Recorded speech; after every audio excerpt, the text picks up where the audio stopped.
저희 교회에서 제가 처음 이렇게 교회 오시는 분들을 양육했던 그 내용과 또 제가 신앙생활을 하면서 지금도 끊임없이 반복적으로 제 자신을 이렇게 말씀 가운데 함께 이렇게 제 자신을 훈련하는 그런 말씀들이 있습니다. 그래서 그걸 도표로 이제 여러분들이 아마 익숙할 겁니다. 이런 내용들이. 그걸 이제 함께 말씀을 나누려고 하는데요. 오늘은 예수 그리스도 안에 있는 성도의 삶에 대해서 이제 다루도록 하겠습니다. 여러분들이 혹시 다니는 병원이 있죠. 특별히 우리 나이 들면 들수록 우리 육신이 점점 쇠해지잖아요. 그래서 뭐 이 병원 저 병원 자꾸 다니시는데 요즘은 최첨단 의료 기술들이 발전해 가지고 엑스레이라든가 MRI라든가 이런 걸 찍습니다. 그리고 의사가 그걸 보고 진단을 하죠.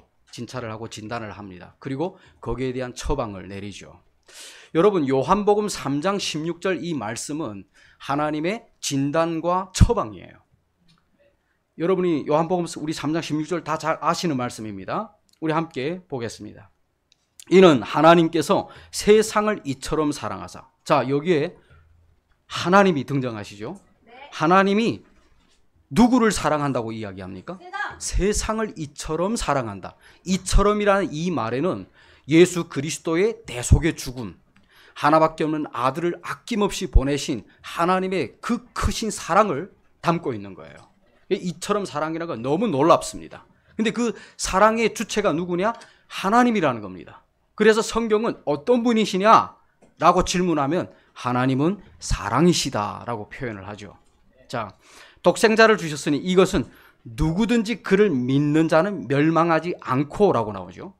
그러니까 여기에서 하나님께서 사람을 진단했을 때 사람은 멸망할 수밖에 없는 존재라는 거예요.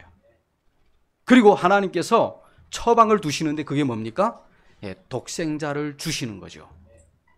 독생자가 대신 죽으심으로 그를 믿는 자는 멸망하지 않고 영존하는 생명을 얻게 하신다. 이렇게 말씀합니다. 그 처방이 바로 독생자를 믿는 거예요. 자, 그래서 제가 여러분, 하나님이 잠깐만요. 이게 왜 넘어가지 않죠? 잠깐만요. 예.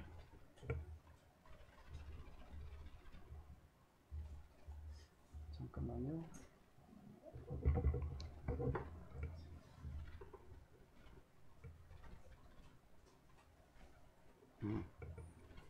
잠깐만요. 자, 여기 보면은 하나님이 세상을 이처럼 사랑했다. 세상은 누구를 말하겠습니까? 사람이죠. 사람을 사랑하셨는데, 그래서 우리가 창세기 1장의 내용을 보면은 죄가 이 세상에 들어오기 전에 인간은 가장 행복했습니다. 그럴 때는 죽음도 없었고요, 질병도 없었고요, 고통도 없었습니다. 우리가 질병의 문제뿐만 아니잖아요. 우리가 삶의 이 현장 속에서 우리가 겪는 이런 여러 가지 시련들이 질병의 문제도 있고 또 사람들과의 관계. 저도 이렇게 목회 현장에서 많은 사람들을 이렇게 우리가 만납니다만 사람을 대하는 게 가장 어려워요. 여러분들도 직장 생활하는 게 참 어렵죠. 직장 생활하는 게 같은 우리 직원들과의 관계, 또 상사와의 관계, 이런 것들이 정말 스트레스를 많이 받습니다. 그래서 예수님께서 수고하고 무거운 짐진 자들아 다 내게 오라라고 초대를 하죠. 왜? 인간이 범죄하고 난 뒤에 죄가 들어오면서부터 인간은 불행한 존재가 된 겁니다. 왜냐? 죄가 들어오면서 하나님과의 관계가 단절됩니다. 그래서 인간은 하나님보다도 세상의 그 무엇인가를 가지고 만족을 누리려고 하죠. 그런데 어떻습니까?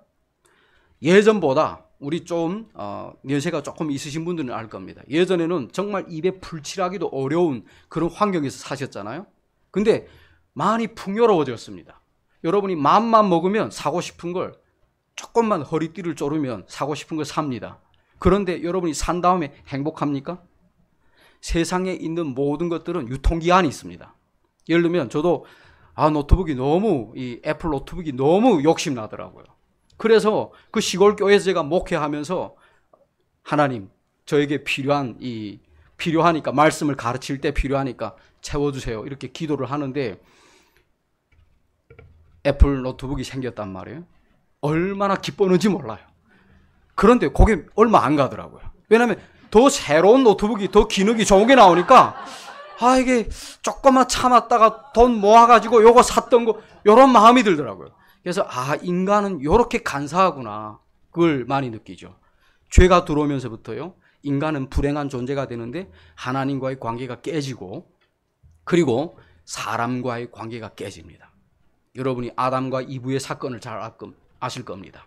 아담이 이는 내 뼈 중에 뼈, 내 살 중에 살이로다. 그렇게 그 이브의 아름다움에 반해서 그렇게 시까지 지었던 이 아담이 결국 죄를 짓고 난 뒤에 자기 아내, 다시 말하면 이브를 결국 모든 책임을 이브한테 전가하는 걸 볼 수가 있습니다. 그리고 인간 관계가 깨지죠. 뿐만 아니라 인간과 자연과의 관계도 깨집니다. 인간이 범죄함으로 인해서 하나님이 심판을 하시는데 결국 이 땅에 심판을 내리죠. 우리 강릉에도 몇 달 동안 이렇게 비가 내리지 않아서 가뭄으로 많은 어려움을 겪지만 여러분 전 세계를 여러분들이 뭐 요즘에 인터넷 발달하니까 여러분 전 세계 상황을 보십시오. 정말 여러분 뭐 기근과 역병과 전쟁과 이 땅에 있는 이 땅은 하루라도 안전할 날이 없습니다. 계속 사람들은 매 초마다 많은 사람들이 죽어나가요. 이 땅은 우리가 소망을 둘 수 있는 땅이 아닙니다. 예. 그런데 이 모든 문제를 해결하기 위해서 누가 오셨느냐? 예수님이 오신 거죠. 자, 그래서 죄로 인해서 인간은 불행하게 되었는데 죄의 싹은 뭐라고 이야기합니까? 예. 죄에 대해서는 심판이 있죠. 근데 심판이 뭡니까? 결국 사망이라는 거예요. 심판은 누가 하시는 겁니까? 하나님이 하세요. 예. 우리 인간이 하는 심판은 불공평할 때가 너무 많습니다.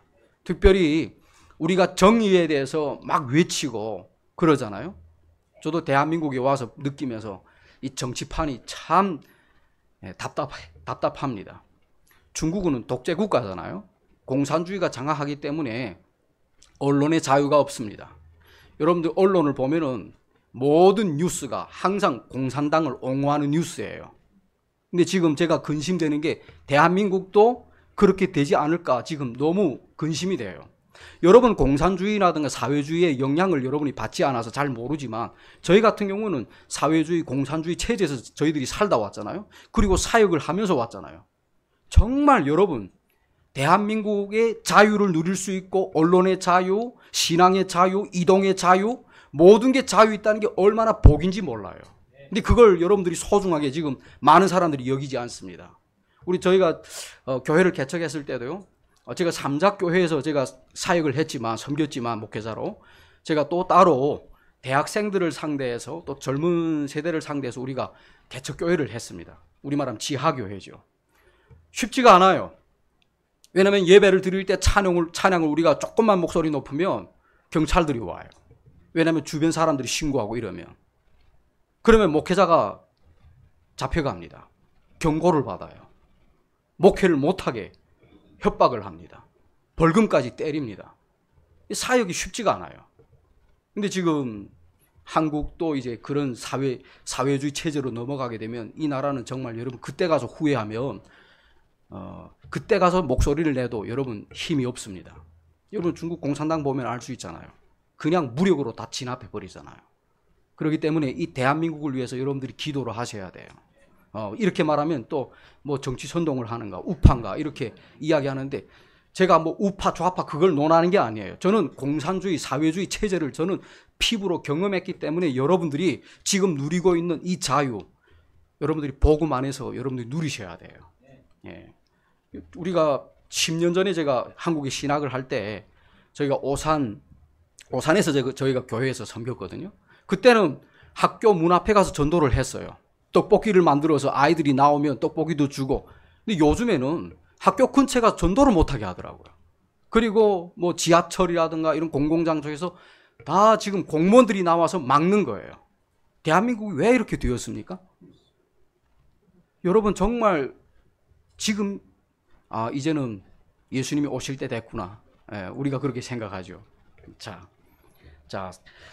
그래서 이 사람들은 살아가는 게 너무 힘드니까 종교를 찾아갑니다. 다시 말하면 인간은 하나님의 형상과 모양대로 지으셨기 때문에 하나님을 떠나서는 인간이 행복할 수가 없습니다. 그래서 정말 이 영적인 갈급함을 채우기 위해서 인간들이 온갖 노력을 다하죠. 정말 세상에는 수많은 종교들이 있습니다. 종교가 있다는 이유는 뭘 의미하겠습니까?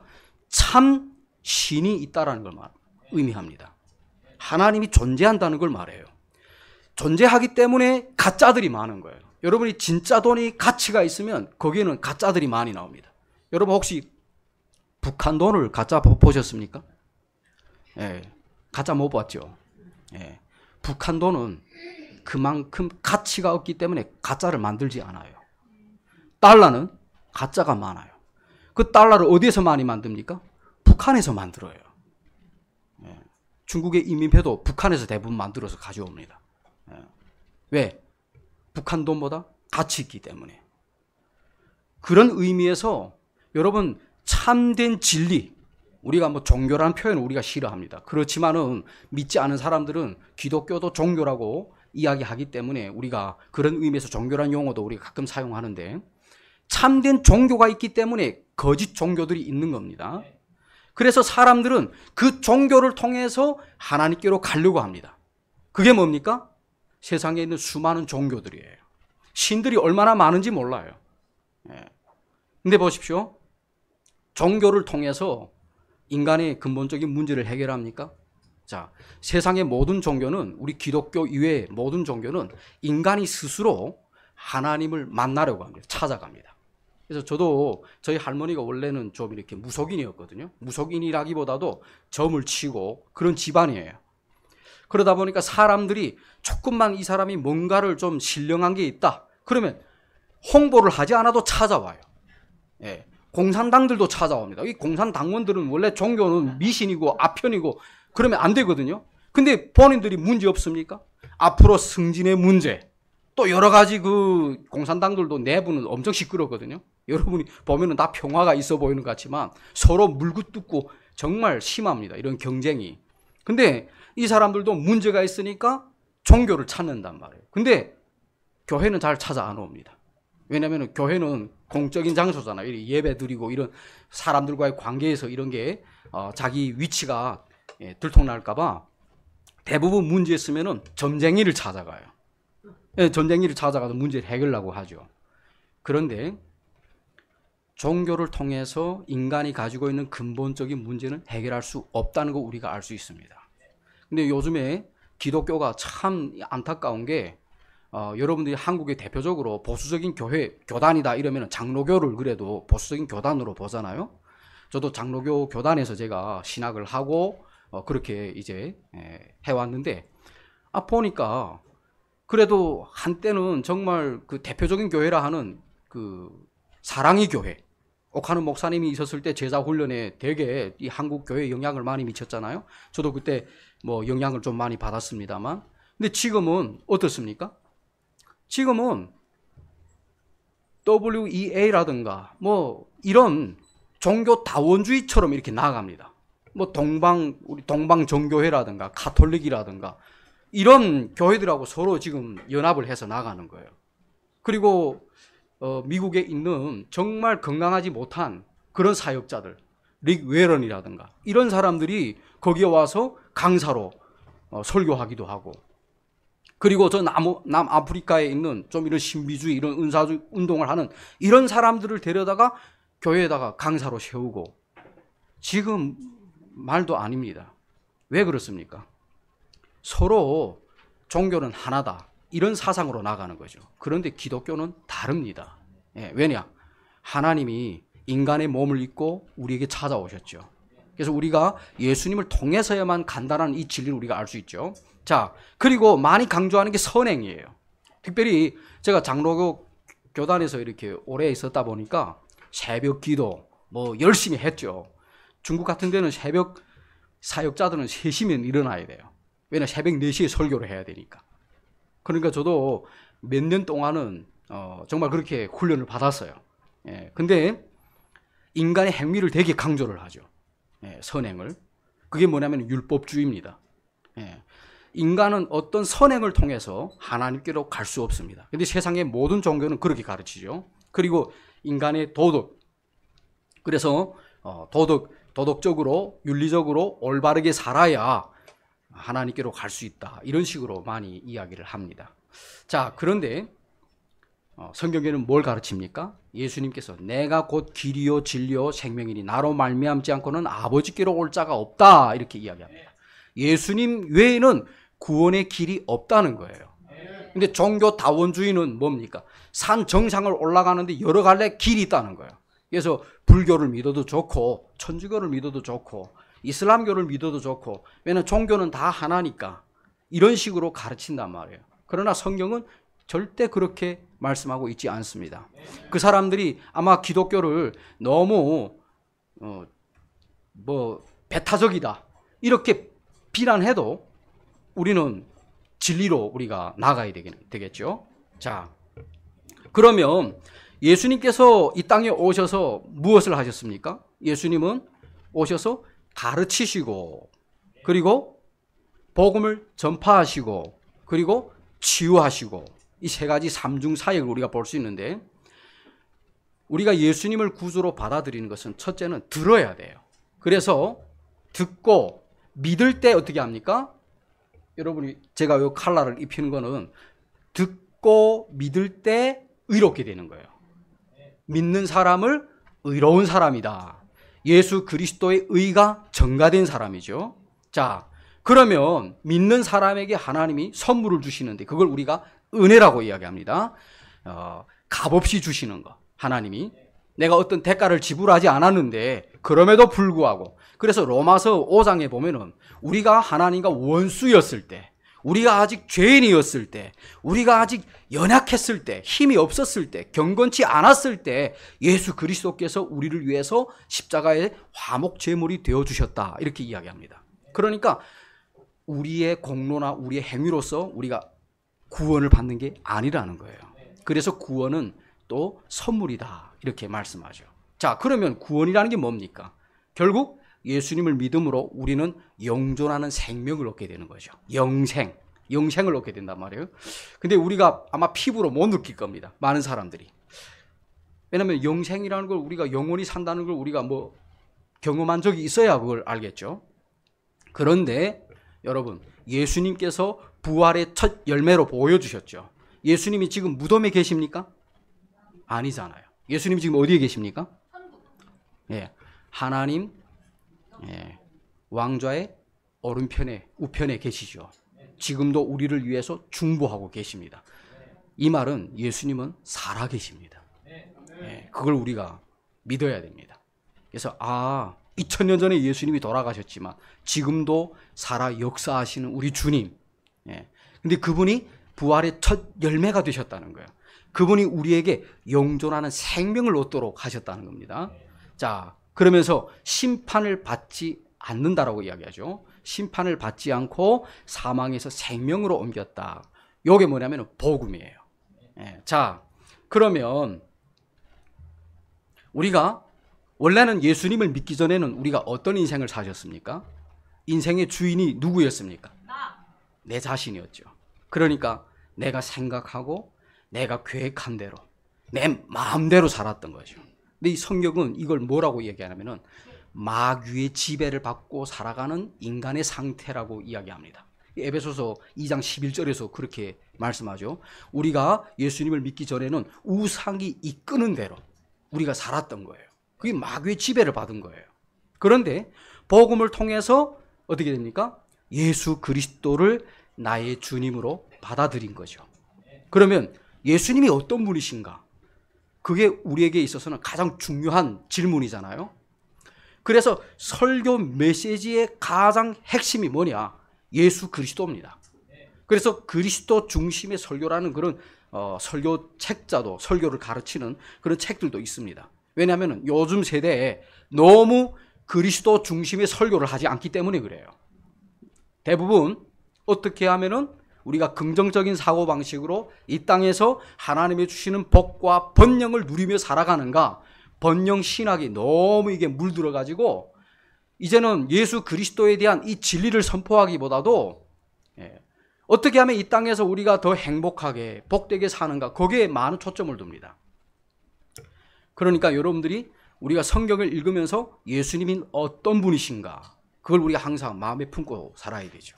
저 같은 경우에도 제가 목회하면서 저에게 가장 부족한 부분이 뭐냐면은 주님의 마음이에요. 정말 예수님께서 이 이스라엘 백성들을 볼 때 길 잃어버린 이 양들이라는 그걸 보면서 주님이 눈물을 흘리시잖아요. 근데 저에게는 불쌍히 여기는 마음이, 주님의 이 마음이 부족하더라고요. 사람을 쉽게 정죄하고 판단하고, 목회자가 되다 보니까 자꾸 그런 게 더 말씀의 잣대로 자꾸 이렇게 판단하는 경우가 많더라고요. 그래서 저의 기도 제목이 뭐였냐면은 주님의 마음을 달라고. 정말 길 잃어버린 이 눈 어두운 짐승들을 보면 긍휼히 여기는 목자의 그런 마음을 달라고, 그런 기도를 쭉 해오고 있습니다. 지금도. 그게 좀 부족해요. 왜냐하면 그러다 보니까 문제가 자꾸 생기더라고요. 근데 제가 요 계기는 그 전에 한번 제가 왔을 때 간증을 잠깐 한 적이 있죠. 탈북자 2명이 주일날 저희 교회에 방문한 거예요. 특별히 중국 이 3자 교회 같은 경우에는 CCTV가 예배당 앞 그 출입구에 다 달려 있습니다. 어떤 교회는 그 실내까지 달려 있고 그래요. CCTV. 이거는 교회에서 보는 게 아니라 저 공안들이 다 봐요. 그리고 이 출입하는 사람들, 어떤 사람들, 이거 다 파악한단 말이에요. 근데 탈북자 2명이 방문한 거예요. 근데 웬만해서 이 탈북자들이 오면은 보내야 되거든요. 그러니까 저도 정말 그분들이 오니까 일단은 그 피해에 있다가 예배 마치고 이제 만나서, 비밀 장소에서 만나서 이렇게 얘기 나누자고 제가 그렇게 이야기했어요. 그런데 이분들이 안 가고 예배 드리는 그 안에 들어와 앉아 있더라고요. 그래서 일단 뭐 예배 도중에 어떻게 뭐 나가라고 할 수도 없잖아요. 또 말씀을 듣는데 예배를 다 드렸습니다. 드리고 그분들을 만나서 이제 제가 복음을 전하고 그랬어요. 그리고 보통 탈북자들이 오면 저희가 돈을 그냥 어디로 갈 수 있는 경비를 줘요. 혹시 친척들이 있거나 혹시 다른 어떤 장소로 가기를 원하면 우리가 비용을 대줍니다. 그런데 이분들은 자기네 어디 갈 데도 없다. 형제간이 2명이에요. 그때 20대 아마 초반 되는 2명인데 자기는 어디 갈 데도 없으니까 한국 보내달라는 거예요. 저보고. 근데 저는 그때 당시만 해도 한국 보내줄 수 있는 길은 저는 모르거든요. 그래서 일단 우리가 기도해보자. 그리고 이제 기도를 했죠. 그리고 또 말씀을 가르치고 그랬는데, 가르치고 난 다음에 이게 어떻게 해야 될 방법이 없는 거예요. 그때 마침 맥브랄 자시 선교사님이 북한 선교 사역을 하러 오셨다는 걸 제가 듣고 그분에게 연락을 한 겁니다. 탈북자 2명이 왔는데 좀 도와줄 수 있느냐. 그래가지고 이분이 도와주셔서 탈북자들이 이제 무사히 한국에 오게 된 겁니다. 근데 이런 계기를 통해서 제가 그때부터 킹제임스 성경을 알게 되고 또 이렇게 연결이 되면서 제가 먼저, 우리 가정이 먼저 침례를 받고 교회 성로, 제가 섬겼던 교회가 한 30년 되는 장로교회예요. 근데 침례를 다 줘버렸어요. 근데 그게 하나님, 첫째는 우리가 성경을, 킹제임스 성경을 다 바꿨죠. 바꾸고 이제 용어가 원래는 세례로 되어 있잖아요. 그래서 이 침례라는 용어가 성경적이라는 걸 가르쳤습니다. 근데 제일 처음에 침례를 받는 사람들은 다 초신자들이에요. 교회 나온 지 얼마 안 되는 사람들은 순순히 목회자가 가르치면 그대로 순종합니다. 근데 이제 오래된 사람들, 이런 분들은 선지식이 있잖아요. 그래가지고 굳이 뭐 침례 받거나 세례 받거나 그게 무슨 차이 있는가, 그러면서 받으려고 하지 않더라고요. 그래서 제가 교육을 시켰습니다. 우리가 하나님을 믿는 하나님의 백성이고, 우리가 이제는 그리스도를 따르는 사람들이 되었다면 주님이 가신 그 길을 우리가 따라가야 되는데, 말씀에 순종하는 게 가장 중요하다. 내가 생각하는 하나님이 아니라 말씀에 따라서 성경이 말하면 따라가는 그런 마음 자세가 우리에게 중요하다. 그래서 저희들도 오랫동안 장로교 쪽에서 교육을 받고 사역도 해왔지만은 제가 성경에서 이렇게 말씀하고 있기 때문에 순종을 한 거예요. 그러니까 사람들이 받더라고요. 자, 그러면 구원받은 사람들에게 하나님이 이렇게 많은 은혜를 주시는데 특별히 예수 믿는 사람들에게 가장 첫 번째로 주는 선물이 뭡니까? 구원의 확신이에요. 그래서 우리가 특별히 독립침례교에서는 처음 교회를 방문하신 분들이 있으면 구원에 대해서 항상 물어보죠. 왜냐하면 그것만큼 중요한 게 없습니다. 구원을 받았는지 받지 않았는지 본인이 확신이 있는지 없는지 그걸 점검해야 되거든요. 여러분이 병원에 가면 의사가 진단을 하잖아요. 그러면 어디 아프셔서 오셨습니까? 잠은 잘 주무십니까? 식사는 잘 하십니까? 대소변은 잘 보십니까? 이런 것들을 물어보는 건 아주 기초적인 거예요. 그 다음부터 이게 처방이 들어가는 거죠. 마찬가지로 목회자는 영적인 의사입니다. 그래서 성도들이 오면은 꼭 그런 질문들을 하죠. 근데 제가 현장에서 경험한 바에 의하면은 많은 사람들이 긴 신앙생활을 오랫동안 신앙생활을 했지만 구원의 확신이 없는 경우가 너무 많아요. 아니 그거 어떻게 아십니까? 죽어서 천국에 가봐야 눈 뜨고 가봐야 내가 천국에 있는지 지옥에 있는지 그거 알 수 있지. 그걸 어떻게 알겠습니까? 내 느낌에는 아직 구원 받지 못한 것 같아요. 이런 분들이 대부분입니다. 그런데 여러분 우리가 구원은 내 느낌이 아니에요. 정말 내가 예수 그리스도께서 나를 위해서 십자가에 죽으셨고 내가 영원히 지옥에 갈 수밖에 없는 죄인이었는데 주님이 나를 위해서 십자가에서 죽으셨다는 이 구원의 감격과 그 은혜 그리고 내가 죄인이라는 걸 회개하고 예수님을 받아들이면 그게 바로 하나님이 주신 선물이에요. 근데 많은 사람들이 자기가 잘못을 인정하는 데까지 갔지만은 구원에 대한 확신을 가지지 못하는 경우가 많습니다. 이런 사람들이 특징이 율법적인 신앙을 하는 거예요. 그래서 이 구원의 확신이 중요합니다. 근데 대부분 사람들이 신앙생활을 오래 하지만 구원의 확신이 쉽게 흔들리죠. 왜 그렇습니까? 흔들리는 이유가 죄를 짓기 때문에 그래요. 죄에 노출됐기 때문에 그래요. 죄라는 것은 여러분이 달콤함이 있습니다. 죄의 유혹은 엄청 강합니다. 그래서 많은 그리스도인들이 이제는 예수 믿고 구원을 받았음에도 불구하고 여전히 죄의 영향력을 받고 있기 때문에 확신이 흔들리는 거예요. 내가 말씀대로 살지 못했기 때문에. 그래서 말씀이 하는 역할이 있어요. 그게 뭐냐면 율법은 죄를 깨닫게 한다는 거예요. 근데 제가 목회 현장에 또 어떤 경우를 경험했냐면 같은 우리 독립침례교 쪽에서 이렇게 신앙생활을 했던 한 자매님이 저희 교회 방문했는데 이분은 좀 더 아마 좀 말씀 보존학교 쪽에서 아마 좀 영향을 받은 것 같은데 이분은 율법은 완전히 폐지되어서 그냥 이제는 우리가 성령의 인도 따라 살기 때문에 더 이상 우리는 죄를 짓지 않는다는 거예요. 그래서 제가 물어봐 자매님 죄를 안 짓습니까? 그러니까 딱 생각해 보더니 죄를 짓네요. 그러는 거예요. 그래서 율법의 기능하고 복음에 대해서 이거 잘 아셔야 돼요. 율법은 하나님의 요구입니다. 하나님의 조건이에요. 하나님이 거룩하신 분이기 때문에 너희가 이 조건에 맞아야 하나님이 거기에 따라서 복을 주시는 거예요. 그게 율법의 기능입니다. 만약에 그 요구에 도달하지 못하는 건 뭡니까? 죄라는 의미가 하마르티아라는 이 그리스어를 보면은 관역에서 빗나갔다는 말이에요. 그러니까 하나님의 요구에 도달하지 못하는 게 죄입니다. 율법의 기능은 우리를 죄인이라는 걸 우리에게 알려주죠. 그러니까 이 사람들이 내가 죄를 지으면 이 율법 때문에 사람들이 확신이 흔들리는 거예요. 그런데 이 사람들은 율법만 알고 복음에 대해서 잘 이해를 못했기 때문에 그런 게 오는 거죠. 그리고 율법 자체가 그 기능을 하기 때문에 내가 죄에 노출되면은 경고를 하는 거예요. 그걸 우리가 알 수 있습니다. 그래서 구원의 확신을 우리가 흔들리지 않으려면 하나님에 대해 잘 알아야 됩니다. 그걸 우리가 하나님의 성품, 하나님의 속성이라고 해요. 하나님이 어떤 분이십니까? 하나님은 사랑의 하나님이십니다. 하나님은 창조주 하나님이십니다. 하나님은 공의로우신 분이십니다. 하나님은 전지전능하신 하나님이십니다. 여러분이 하나님에 대해서 알면 알수록 기도가 열려요. 하나님을 신뢰하게 됩니다. 왜냐하면 성경은 하나님에 대한 책입니다. 그래서 창세기 1장 1절에 태초에 하나님께서 하늘과 땅을 창조하셨다 이렇게 나오죠.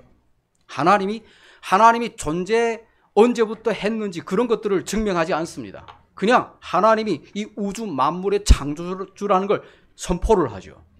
그러니까 하나님을 우리가 알게 되면은 하나님이 창조주지. 그리고 하나님은 전지전능하신 분이지.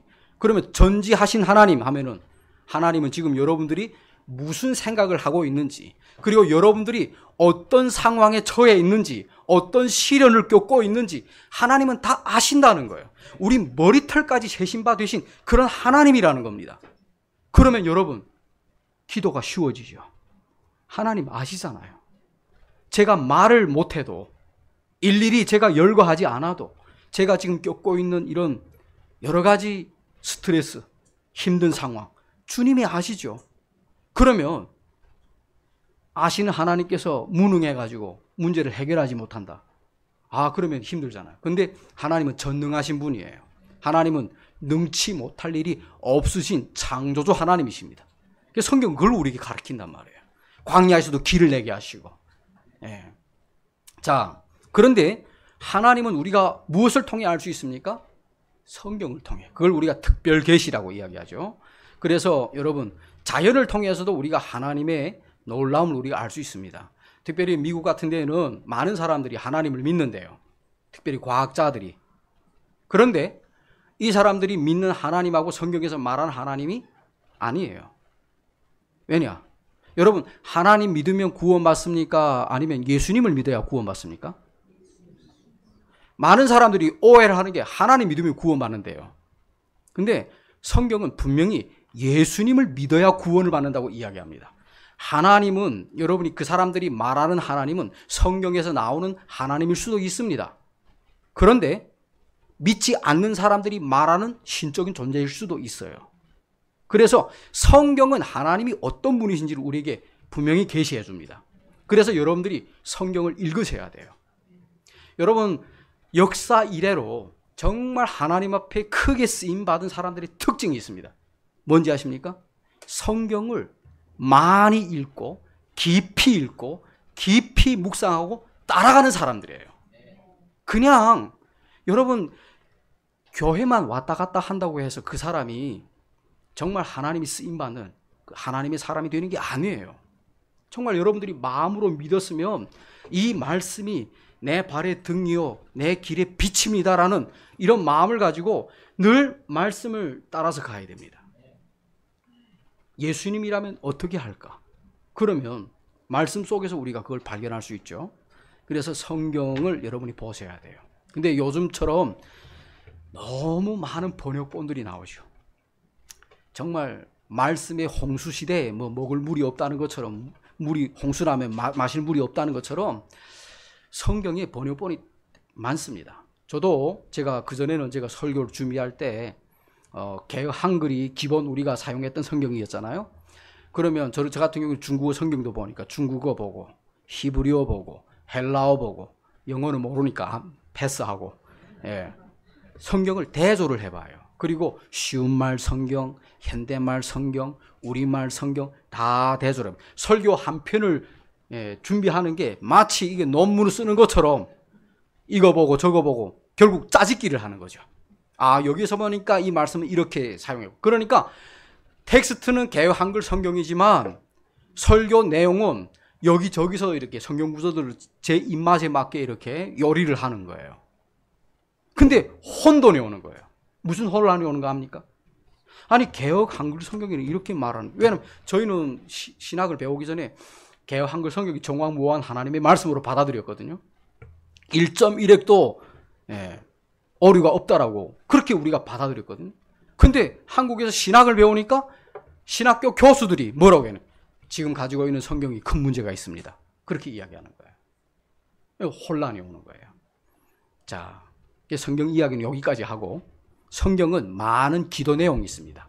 기도는 하나님이 당신의 백성들에게 주신 특권이에요. 성도들에게 주어진 특권입니다. 이 특권을 저와 여러분이 많이 활용해야 돼요. 많이 사용해야 됩니다. 예를 들면 저 북한에서 살던 사람들이, 탈북자들이 저 38선을 건너서 대한민국의 국민이 되었잖아요. 어떤 분들은 대한민국의 국민의 신분을 잘 활용하는 사람들이 있습니다.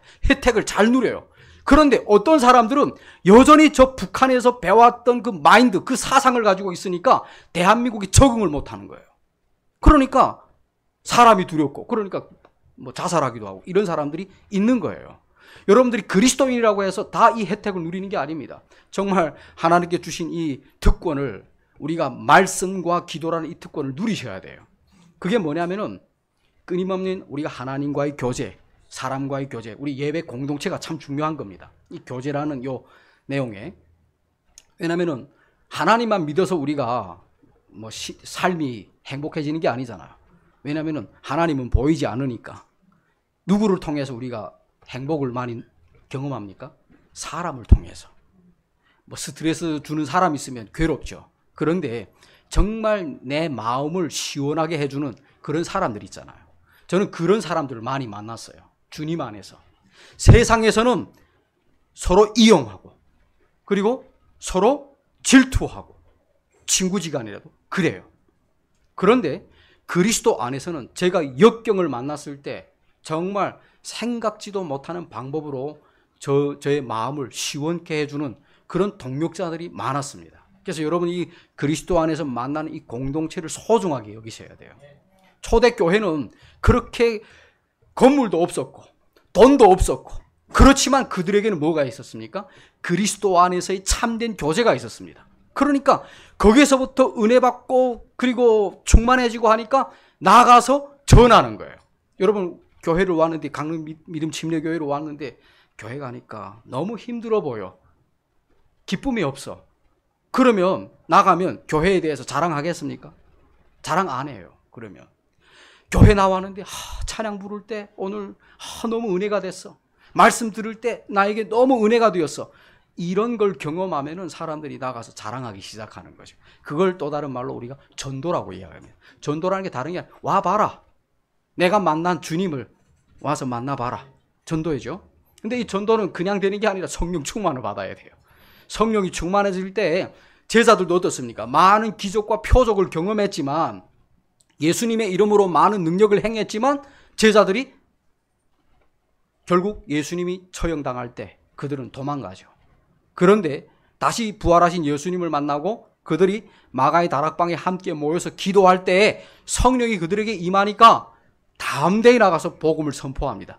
사내들인 공회에 이 종교 지도자들한테 위협을 당하지만, 매맞음을 당하지만 오히려 내가 보고 들은 것을 전하지 않을 수가 없다. 내가 사람의 말을 듣는 것보다도 사람의 말을 듣는 것과 하나님의 말을 듣는 것이 어느 것이 옳은가? 그러면서 담대히 주의 복음을 전하는 걸 우리가 볼 수 있습니다. 심지어는 우리가 전승에 의하면 사도들이 다 순교를 하잖아요. 그게 어떻게 가능했습니까? 성령이 충만해서.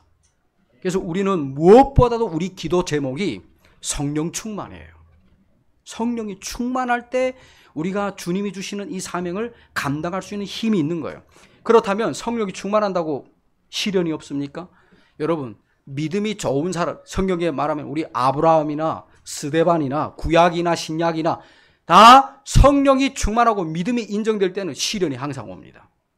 근데 이 시험을 우리가 두 가지로 정리를 하면, 하나는 마귀가 주는 시험이 있어요.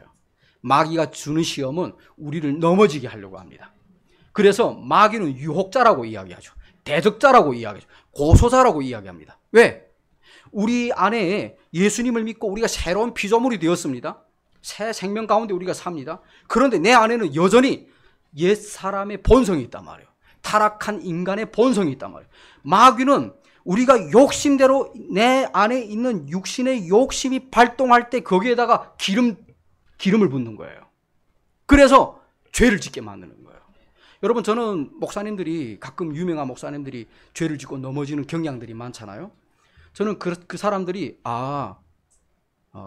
비난하기보다도 인간의 연약함을 우리가 볼 수 있습니다.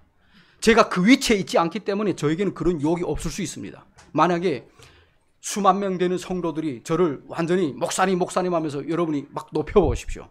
자기도 모르게 교만에 빠지는 거예요. 그리고 여러분 또 그 위치에 있으면 슬그머니 마귀가 이성적으로도 유혹을 하고 또 뇌물로도 유혹을 하고 그렇습니다. 그래서 우리가 다른 사역자들이 넘어지는 거에 우리가 비난하기보다도 정말 우리는 넘어질 수밖에 없는 연약한 존재구나. 우리가 주님을 바라봐야 되겠죠.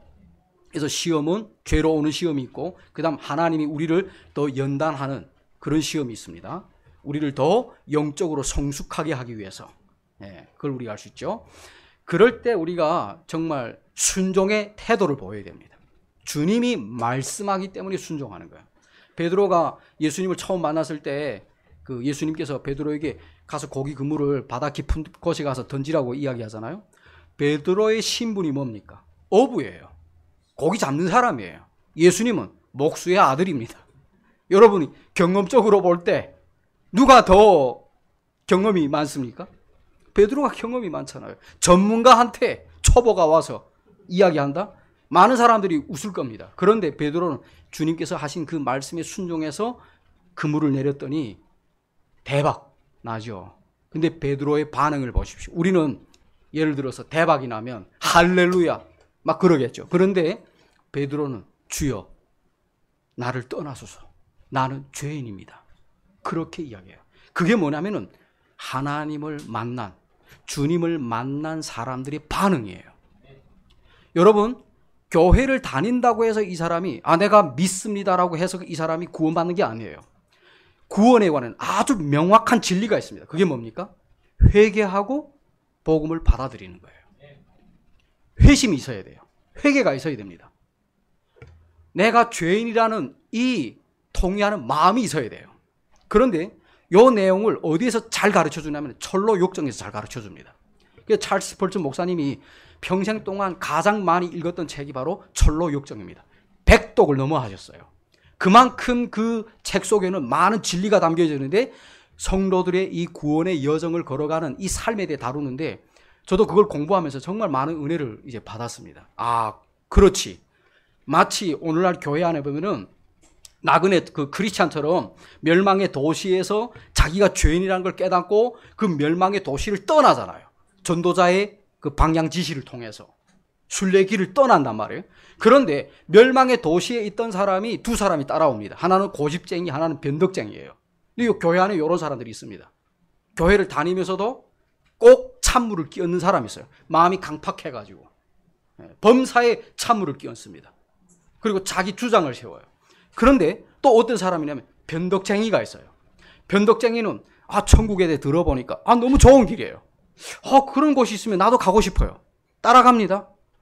절망의 늪을 만났을 때 결국 그 크리스찬을 욕하면서 다시 멸망의 도시로 돌아갑니다. 이게 뭐냐면 변덕쟁이에요. 근데 교회 안에 자기가 죄인인 걸 깨닫지 못하고 그냥 천국이라는 곳이 있다 이러니까 그런가? 하나님 믿으면 복 받는다 이러니까 교회 다니는 사람들이 있단 말이에요. 근데 그런 것들은 잘못되었다라는 걸 우리가 알 수 있습니다. 그래서 신앙은 여러분이 야고보서가 우리에게 가르쳐 주는 게 어떤 사람들은 지푸라기 서신이라고 야고보서를 막 비난하고 하는데 근데 모든 성경은 하나님의 말씀입니다. 야고보서는 행함이 없는 그 믿음은 죽은 것이다 이걸 가르치는데 행함이라는 건 뭘 말합니까? 믿으면 거기에 순종이 따른다는 거예요. 순종이 따른다는 겁니다. 그래서 순종하는 사람들을 하나님이 사역자로 삼는다. 그겁니다. 이걸 그리스도가 다스리는 삶이다. 요거는 1:1 제자 양육에 나오는 표예요. 요 보면은 키죠. 조타실의 조타라고 이야기합니다. 그러니까 바다에서 배가 항해를 하는데 운전대가 있잖아요. 그러니까 여러분 이 삶은 우리의 일상생활이 돼야 돼요. 성경, 기도, 교제, 전도, 성령 충만 이것이. 그럴 때에 흔들리지 않습니다. 그리스도가 다스리는 삶이라는 게 무슨 말입니까? 주님이 통치하는 삶이라는 겁니다. 제가 시간상 관계로 조금 빨리 진행하겠습니다. 그러면 목회자는 이렇게 그리스도가 통치하는 삶을 살 수 있도록 계속 교리적인 내용들을 여러분들에게 가르치죠. 그러면 여러분들이 우리가 운동선수는 코치의 말을 잘 들어야 돼요. 자기 주장대로 하면 안 됩니다. 그 코치가 그래도 전문가잖아요. 성경을 계속 연구하고 기도하고 이러면서 한단 말이에요. 여러분 의사 말을 잘 안 듣는 사람들은 자기 몸 관리를 잘 못하는 사람들이죠. 저도 그 부류의 한 사람이에요. 의사가 제일 처음에 저보고 그 음식을 조금 조절해 드시라고. 제가 단 걸 되게 좋아했거든요. 커피를 하루에 맥심 커피를 한 번에 3개씩 털어서 하루에 3번씩 마셨어요. 오전, 오후, 저녁. 근데 절대로 이 질병은 배신하지 않더라고요. 뿌린대로 거두더라고요. 제가 당뇨로 판정받았어요. 그때부터는 후회해도 소용없잖아요. 왜냐하면 의사가 그 전에 저한테 경고를 했습니다. 커피를 그렇게 마시면 안 됩니다. 특별히 모든 게 다 적당히 드셔야 좋다는 거예요. 근데 그걸 제가 무시를 하고 제 마음대로 했다가 결국 고생을 했는데, 자 보십시오. 교회의 존재 이유는 성도들이 이 믿음의 순례의 길을 올바르게 갈 수 있도록 방향을 제시를 해주는 겁니다. 그래서 여러분들이 성경의 표현을 보면은 목회자를 감독이라고도 표현하고요, 장로라고 표현하기도 하고요, 목사라고 표현하기도, 교사라고도 사용합니다. 왜 그렇습니까? 성경은 방대합니다. 여러분들이 어떤 사람이 좀 위험하냐면은 자기가 가지고 있는 지식만이 전부라고 생각하는 사람들이 정말 위험한 사람들이에요. 이단들하고 대화가 안 되는 이유가 뭐냐면 그 사람들은 자기들이 믿는 신천지 교리가 성경의 전체적 교리라고, 성경이 가르쳐주는 교리라고 믿어요. 구약의 목자하고 신약의 목자는 예수님이 아니고 그 신천지 이만이라고 그렇게 가르칩니다. 저희 교회 신천지들이 많이 왔다 갔거든요. 이단들이 많이 들쑥날쑥합니다. 근데 그런 것들을 올바르게 이렇게 가르치기 위해서는 방향 제시가 참 필요하더라고요. 근데 저희 교회에 이 말씀은 저희 교회에서 우리 말하면 로고를 만들잖아요. 교회에서. 저는 로고를 만들 때 나뭇잎 3개의 십자가 그림을 이렇게 한 로고를 만들었는데, 요 데살로니가전서 1장 3절의 말씀을 근거해서 만든 겁니다. 여기에 보니까 데살로니가 교회 성도들은 어떻습니까? 예수 그리스도 안에 있는 너희 믿음의 행위와 사랑의 수고와 그리고 소망의 인내를 끊임없이 기억함이니. 자, 여러분 바울 서신을 여러분들이 특징을 우리가 보면은 바울이 항상 강조하는 3가지 단어가 있습니다. 그게 마치 삼위일체처럼 존재합니다. 자, 그게 뭐냐면은 믿음이죠. 자, 그러니까 믿음의 행위, 그리고 사랑의 수고, 그리고 소망의 인내. 자, 믿음, 소망, 사랑 항상 강조합니다. 바울 서신 여러분 읽어보면 다 나와요. 뭐 연이어서 나오는 것도 있지만은 이렇게 군데군데 이렇게 나오는 경우도 있습니다. 자, 그러면 믿음의 행위라는 게 뭘까요? 여러분이 믿습니다. 그래서 내 마음속으로 믿고 입으로 시인하면 구원에 이른다 이렇게 표현하잖아요. 근데 우리가 이 복음을 너무 싸구려처럼 이렇게 취급하는 경우가 많습니다. 그냥 우리가 사형리 전도, 물론 전도로 하는 게 중요하죠. 그런데 그냥 그 사람에게 영접 기도를 따라 시킨다고 해서 이 사람 구원받는 게 아니에요. 근데 우리가 독립침례교회에 제가 경험하면서 느끼는 게 뭐냐면 너무 영접 기도에 초점을 많이 맞추더라고요. 근데 그게 아닙니다. 왜냐하면은 믿음에는 반드시 그 사람이 실천이 따라가는 거예요.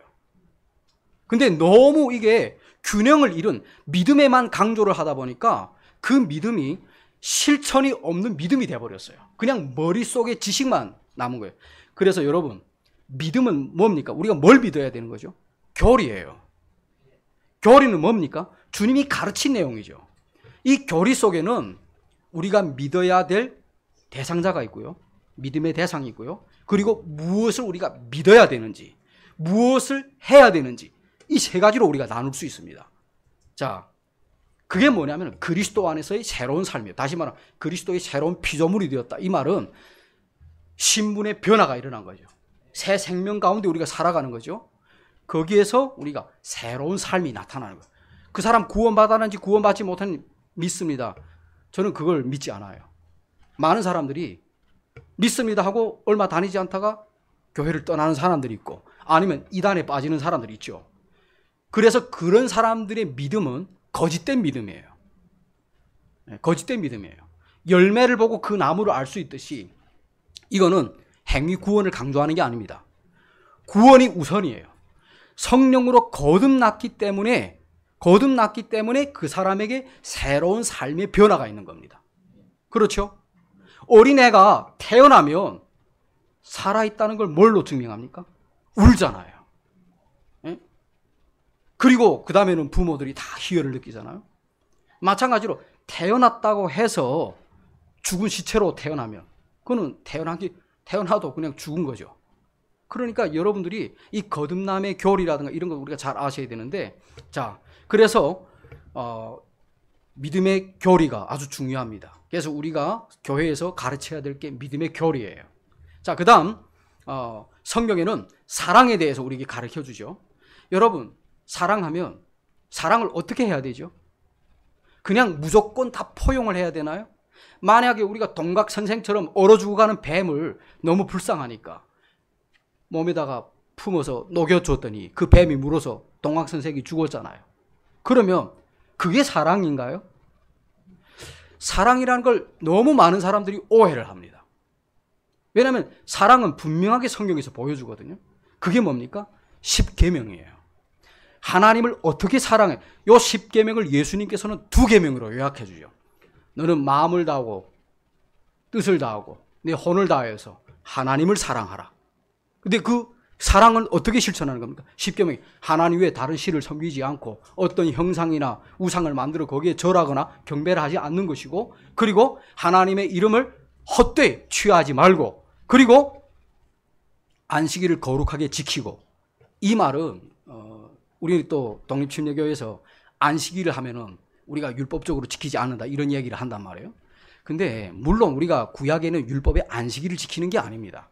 그렇지만은 그 정신은 우리가 하나님을 사랑하는 방법에 대해 가르쳐 주었기 때문에, 여러분 주일날에 마땅히 하나님 앞에 예배 드리러 나와야 되는데 여러분 예배 드리러 가지 않고 그냥 오늘 가족 모임 있으니까 여행이나 갑시다 하고 그렇게 다니면 여러분 그 하나님이 기뻐하겠습니까?